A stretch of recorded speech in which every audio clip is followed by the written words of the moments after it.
إن الحمد لله نحمده ونصلي على رسوله الكريم أما بعد أعوذ بالله السميع العليم من الشيطان الرجيم من همزه ونفخه ونفثه بسم الله الرحمن الرحيم يا أيها الذين آمنوا إنما المشركون نجس فلا يقربوا المسجد الحرام بعد عامهم هذا وإن خفتم عيلة فسوف يغنيكم الله من فضله إن شاء إن الله عليم حكيم۔ ترجمہ قرآن میں سورہ توبہ آیت نمبر 28 سے آج ہم پڑھیں گے۔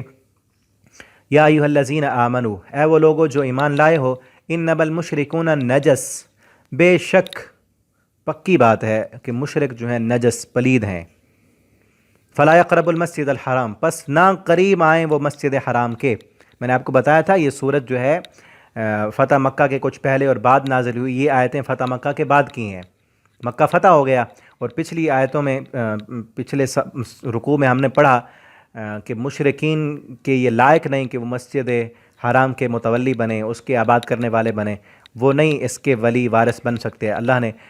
مکہ فتح کرا کے مسلمانوں کے حوالے کر دیا تو پھر یہ احکامات نازل کیے کہ اب مکہ مل گیا تمہیں۔ اللہ کے پیغمبر صلی اللہ علیہ وسلم نے مکہ کے اندر جو بت انہوں نے رکھے تھے ان کو توڑا، پاش کیا، باہر نکال کر پھینک دیے، اور پورے جزیرۃ العرب میں جو ہے وہ مشرکین کی جو تھی دھاک اور رعب تھا وہ سب ختم ہو گیا، اور آپ صلی اللہ علیہ وسلم نے وہاں پر توحید کا پرچم بلند کیا۔ تو پھر یہ اعلان کر دیا اللہ رب العالمین کی طرف سے، یہ اعلان ہوا کہ مشرک جو ہیں وہ پلید ہیں، آج کے بعد وہ مسجد حرام میں داخل نہیں ہو سکتے۔ کیوں؟ ان مشرکین کی پلیدی جو ہے نا، ناپاک ہونے کا مطلب یہ ہے کہ ان کے عقائد اور اعمال کے لحاظ سے یہ ناپاک ہیں،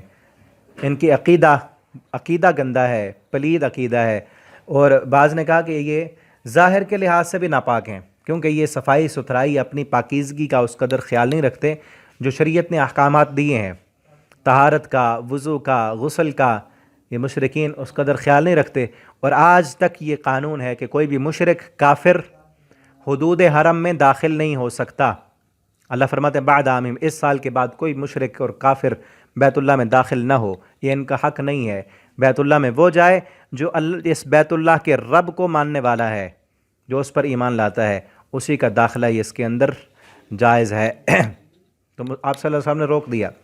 بعد عامہم ھذا، اس سال کے بعد۔ وَإِنْ خِفْتُمْ، اور اگر تمہیں خطرہ ہے، خوف ہے، عیلۃً، مفلسی کا، تمہیں ڈر ہے کہ ہم جو ہے فقیر نہ ہو جائیں، کیونکہ مسلمانوں کے دل میں تھا، کیونکہ جب حج ہوتا تھا بہت زیادہ تعداد اس وقت مشرکین کی جو ہے وہ آتی تھی حج کرنے کے لیے، اپنے طریقے پر وہ حج کرتے تھے، شرک کرتے تھے، اور اس وقت کئی تجارت کا سامان بھی ساتھ ساتھ بکتا تھا۔ مسلمانوں نے کہا تو وہ تجارت کا سامان تو نہیں بکے گا، ہمیں تو نقصان آئے گا۔ اللہ فرماتے ہیں اگر یہ تمہیں ڈر ہے نا تو فَسَوْفَ يُغْنِيكُمُ اللَّهُ مِنْ فَضْلِهِ، ان قریب غنی کر دے گا تم کو اللہ من فضلہ، اپنے فضل کے ساتھ اللہ تمہیں اور مالدار کر دے گا۔ اللہ مسلمانوں کی تعداد اتنی بڑھا دے گا کہ وہ آئیں گے، تجارت تمہاری ہوگی، اور اللہ تمہیں جو ہے فضل سے نواز دے گا۔ اور یہاں سے ہمیں یہ درس اور سبق ملتا ہے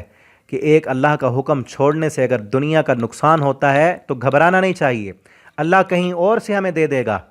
جس طرح کئی لوگ ہوتے ہیں وہ بینک میں جاب کرتے ہیں، سودی کاروبار اور اس طرح کے معاملات کر رہے ہوتے ہیں، جب انہیں پتہ چلتا ہے تو کہتے ہیں اب چھوڑ دیں، تو پھر کھائیں گے کہاں سے؟ پہلے کوئی اور بندوبست ہوگا تو پھر ہم اس کو چھوڑیں گے نا، نہیں، چھوڑ دیں، اللہ کا حکم مانتے اور اللہ پر ایمان، یقین اور توکل رکھیں، اللہ کہیں اور سے اتنا دے گا کہ اس کو بھول جائیں گے۔ یہ ہو ہی نہیں سکتا کہ اللہ رب العالمین کی وجہ سے کوئی بندہ قربانی دے اور اللہ رب العالمین پھر اس پر انعامات نہ کریں، یہ کبھی نہیں ہوتا۔ اللہ کے لیے قربانی دینے والے تو بنیں، کچھ چھوڑیں تو صحیح اللہ کی محبت میں۔ مسلمانوں نے جب اپنے گھر چھوڑے تھے، مدینہ سے ہجرت کر کے گئے تھے، اللہ رب العالمین نے نہیں دیے۔ آج بھی کئی واقعات ایسے ہیں، آپ اللہ کے لیے کوئی بھی قربانی دیں، اگر دیکھیں دنیا کا نقصان ہوتا ہے تو کبھی گھبرانا نہیں، خوف میں نہیں آنا، اللہ تعالیٰ اس سے کئی گنا زیادہ کئی اور اسباب اللہ تعالیٰ پیدا کر دیں گے، اور اللہ تعالیٰ بڑے فضل والے ہیں انشاء، اگر اللہ نے چاہا۔ ان اللہ علیم حکیم، بے شک اللہ تعالیٰ علم والے اور حکمت والے ہیں۔ اب مزید حکم دیا جا رہا ہے فتح مکہ کے بعد، قاتل الذین، آپ قتال کریں، جہاد کریں، لڑائی کریں، الذین، ان لوگوں سے، لا یؤمنون باللہ، جو اللہ پر ایمان نہیں لاتے،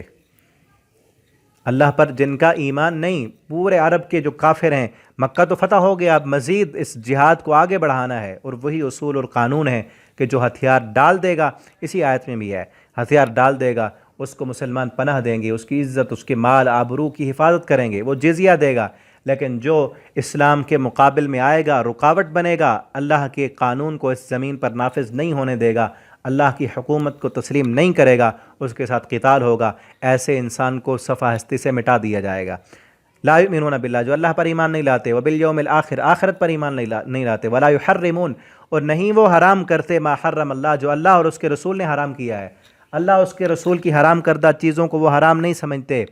ولا یدینون دین الحق، اور نہیں وہ دین بناتے دین حق کو، اسلام کو وہ دین تصور نہیں کرتے، نہیں سمجھتے دین، من الذین، ان لوگوں میں سے اوتوا الکتاب، جن کو دی گئی کتاب، اہل کتاب،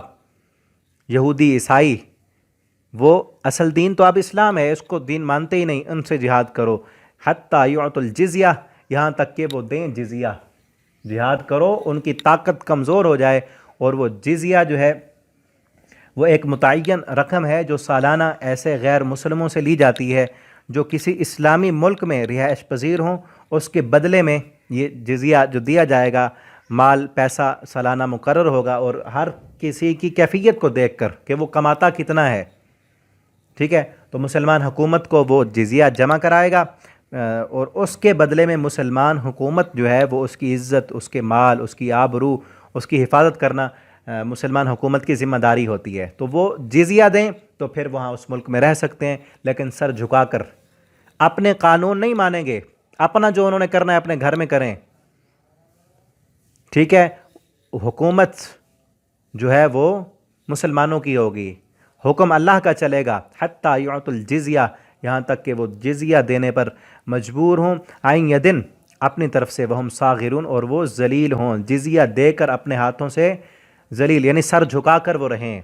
اسلام کے ہاتھوں وہ مجبور ہوں، قوت، غلبہ، اقتدار، کنٹرول وہ مسلمانوں کا ہوگا، ان کا نہیں، اگر ان کا جہاں جہاں ان کا غلبہ ہے، جہاں یہ